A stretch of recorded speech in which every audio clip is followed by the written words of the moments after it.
Hi friends, என்னோடய group 4 result கேட்டிருந்தீங்கல்ல. இந்த வீடியோவில் என்னோடய குரூப் 4 மார்க் நான் என்ன மிஸ்டேக்லாம் பண்ணேன், இதெல்லாம் படிச்சுட்டு போகல, இதெல்லாம் படித்தேன்றதை சொல்லியிருக்கேன். வாங்க பார்க்கலாம்.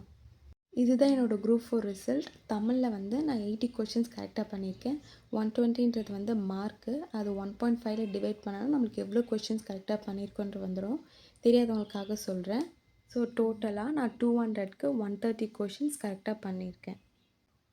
நான் பண்ண மிகப்பெரிய மிஸ்டேக் என்னென்னா, நான் டிஎன்பிஎஸ்சி ஒரு 3 மந்த்ஸ் படிச்சுட்டு இருந்தேன். 6 to 10 ஸ்டாண்டர்ட் தமிழ் புக் ஓரளவுக்கு கம்ப்ளீட் பண்ணிட்டு 11th ஸ்டாண்டர்ட் தமிழ் படிக்க ஸ்டார்ட் பண்ணிட்டேன்.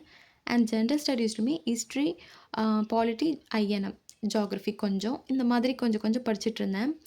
அப்போ ரிலேட்டிவ்ஸ்லாம் வீட்டுக்கு வருவாங்கல்ல, அவங்க என்ன சொன்னாங்கன்னா, 12th கம்ப்ளீட் பண்ணவங்களே நல்ல ஜாப் போயிட்டாங்க. நீ என்ன இன்னும் காலேஜ் முடிச்சுட்டு வீட்டிலே இருக்க, ஏதாவது ஒர்க் போ, சும்மா இருக்காத, ஒர்க் போ அப்படின்னு சொல்லிகிட்டே இருந்தாங்க. நான் சொன்னது மாதிரி எக்ஸாம் படிச்சுட்ருக்கேன் அப்படின்னு. பட் அதை அவங்க கன்சிடரே பண்ணல. திருப்பி திருப்பி அதே சொல்லிட்டு இருந்தாங்க, சும்மா இருக்காத, என்னோடய நெய்பர்ஸ்லாம் இந்த வேலைக்கு போயிட்டாங்க, அந்த வேலைக்கு போயிட்டாங்க, நீ இப்படி சும்மா இருக்கியே, அதுமாதிரி கேட்டுகிட்டே இருந்தாங்க. நான் அப்போ கூட அது பெருசாக கேர் பண்ணிக்கல. பட் என்ன ஒன்று சொன்னாங்கன்னா, நீ ஒர்க் போனால் தானே அப்பா அம்மாவுக்கு ஹெல்ப்ஃபுல்லாக இருக்கும் அப்படின்னு சொல்லிகிட்டே இருந்தாங்க. எனக்கு அந்த டைமில் அது கரெக்டுன்னு தோணுச்சு. ஆமாம், நம்ம ஒரு 2000 ஏர்ன் பண்ணால் கூட நம்மளோட ஒர்க்கை நம்ம பண்ணிக்கலாமே, அப்பா அம்மா கிட்ட கேட்க வேண்டாம், அதுவே அவங்களுக்கு ஹெல்ப்ஃபுல்லாக இருக்கும் அப்படின்னு நினச்சிட்டு நான் ஒரு ஒர்க் ஜாயின் பண்ணிட்டேன். அது எப்படின்னா, நான் ஸ்டார்ட்டிங் நல்லா தான் இருந்துச்சு. ஒரு 2 மந்த்ஸ் ட்ரெய்னிங் மாதிரி கொடுத்தாங்க. நல்லா தான் இருந்தது. போக போக நிறைய கொடுக்க ஆரம்பிச்சுட்டாங்க. நான் அப்போ கூட என்ன பண்ணேன்னா, அவங்க கொடுத்த ஒர்க்கை ரொம்ப என்னால் எவ்வளோ முடியுதோ ஸ்பீடாக முடிச்சுட்டு படிக்க ஸ்டார்ட் பண்ணுவேன். பட் ஆனால் அவங்க நான் ஸ்பீடாக முடிக்கிறேன் அப்படின்றது அவங்களுக்கு அட்வான்டேஜ் ஆகிடுச்சு. நிறைய ஒர்க் கொடுத்துட்டே இருந்தாங்க. அது எப்படின்னா, நம்மளுக்கு 8:00 ஸ்டார்ட் ஆச்சுன்னா 10:00 வரையும் டைம் கொடுப்பாங்க. நம்ம அதுக்குள்ளே அந்த ஃபைல்ஸ் கம்ப்ளீட் பண்ணிடணும்.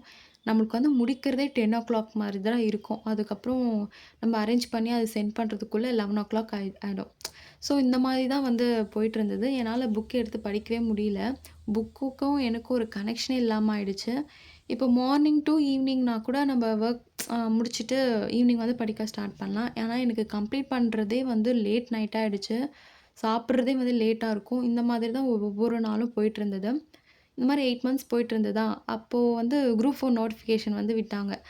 அப்போ தான் எனக்கு ரொம்ப கஷ்டமாயிடுச்சு. இதுக்கு மேலே நம்ம வெயிட் பண்ணக்கூடாது. நம்மளுடைய கோல் இது இல்லையே, நம்ம தப்பான டெசிஷன் எடுத்துட்டோமேன்னு எனக்கு லேட்டரா ரியலைஸ் பண்ண ஆரம்பித்தேன். ஆனால் வீட்டில் எனக்கு ரொம்ப சப்போர்ட் பண்ணாங்க. ஸ்டார்ட்டிங் நீ இந்த ஒர்க்லாம் பண்ண வேணாம், நீ குரூப் 4 டிஎன்பிஎஸ்சி இதே படி, குரூப் 2, குரூப் 3 இந்த மாதிரி இதுவே படி, நீ எதுக்கு இதெல்லாம் போகிற அப்படின்னு அவங்க சொல்லிகிட்டே இருந்தாங்க. நான் ஒர்க் பண்ணுறதுலாம் அவங்களுக்கு இஷ்டமே இல்லை. ஆனால் நான் அவங்களுடைய என்னோட அப்பா அம்மாவோட வேர்ட்ஸ்க்கு நான் இம்பார்ட்டன்ஸ் கொடுக்காம, தேவையில்லாதவங்களுக்கு வேர்ட்ஸ்க்கு இம்பார்ட்டன்ஸ் கொடுத்து நான் ஒரு ராங் டெசிஷன் எடுத்துட்டேன். அது எனக்கு நோட்டிஃபிகேஷன் வரும்போது தான் தெரிஞ்சுது. எனக்கு ரொம்ப கஷ்டமாக இருந்தது. சரி, எப்படியோ நான் அந்த வேலையை குவிட் பண்ணிவிட்டு ஒரு 3 மந்த்ஸ் இருந்துச்சு. சரி, ஆல்ரெடி நம்ம படிச்சிருக்கோமே, நம்ம அது ரிவிஷன் பண்ணால் ஈஸியாக இருக்கும்னு நினச்சி புக் எடுத்து பார்த்தா எனக்கு சுத்தமாக ஞாபகம் இல்லை. ஏன்னா ஒரு 10 மந்த்ஸ் கேப் ஆகிடுச்சுல்ல. எனக்கு சுத்தமாக படித்ததே எனக்கு புதுசாக படிக்கிற மாதிரி இருந்தது. ரொம்ப கஷ்டமாயிடுச்சு. அதனால் சரி, நம்ம இந்த எக்ஸாமே அட்டெண்ட் பண்ண வேணாம், நம்ம நெக்ஸ்ட் இயர் பார்த்துக்கலான்னு நினச்சிட்டேன். பட் வீட்டில் தான் அம்மா, அப்பா 2 பேருமே என்ன சொன்னாங்கன்னா, "நீ எழுத, ரிசல்ட்டை பற்றி யோசிக்க வேணாம். உன்னால் 3 மந்த்ஸில் உன்னால் என்ன எஃபோர்ட் போட முடியுதோ அதை பண்ணு" அப்படின்னு சொன்னாங்க. அதனால் நான் அட்டெண்ட் பண்ணேன். அதுக்கான மார்க் தான் இது. ஸோ எனக்கு இது ஒரு நல்ல அனுபவமாக இருந்தது. உங்களுக்கும் இந்த மாதிரி நடந்திருக்கலாம். ஒன்று சொல்லுவாங்கள்ல, "ஓடும்போது பின்னே பார்க்காதே, பார்த்தால் பின்னே இருப்பவன் முன்னே இருப்பான்னு" சொல்லிட்டு. நம்மளோட மதிப்பை நம்ம தான் முடிவு செய்யணும், நம்ம சுற்றி இருக்கவங்க இல்லை. ஒவ்வொரு ஃபெயிலியருமே ஒரு ஒரு அனுபவமாக எடுத்துக்கோங்க. ஒரு வாக்கியம் சொல்லி மட்டும் முடிச்சிடுறேன். "நம் நிலை கண்டு கைகொட்டி சிரித்தவர்களை கைத்தட்டி பாராட்ட வைப்பதே வெற்றிகரமான வாழ்க்கையின் அடையாளம்."